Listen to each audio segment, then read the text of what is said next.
Malapit na ngang ipalabas ang serye ni na Jericho Rosales at Janine Gutierrez, ay talaga namang excited na ang mga fans dahil kakaiba nga daw ang The Loyalty Game ni na Jericho at Janine. Maganda talaga daw ang seryeng ito, guys. Hindi nga naman daw talaga babaero ang role dito ni Jericho Rosales.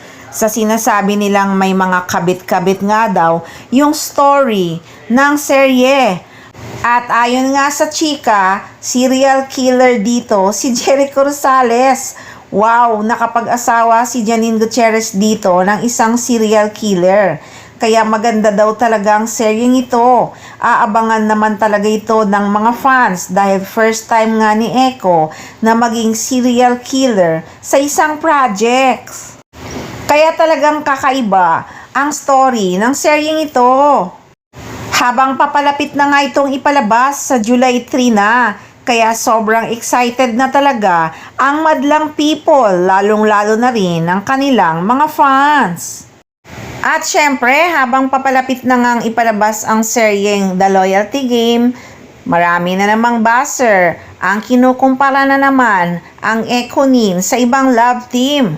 Gaya ng isang comment na, gaya-gaya ba? Maganda daw ang trailer, sabi ng nabasa kong comment. Pero bakit di nag-trending o di lang sila marunong magpa-trending?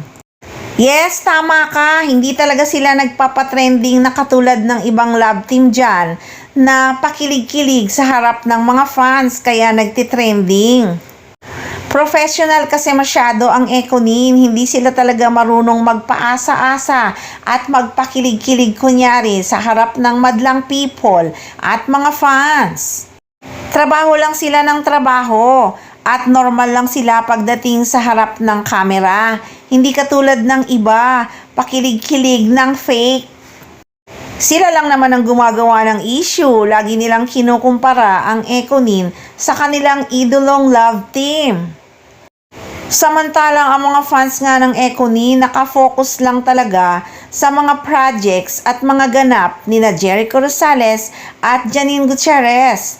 Maligayang maligaya lang talaga ang mga fans sa mga nangyayari ngayon sa career ni Janine Gutierrez at sa pagmamahal ni Jericho Rosales.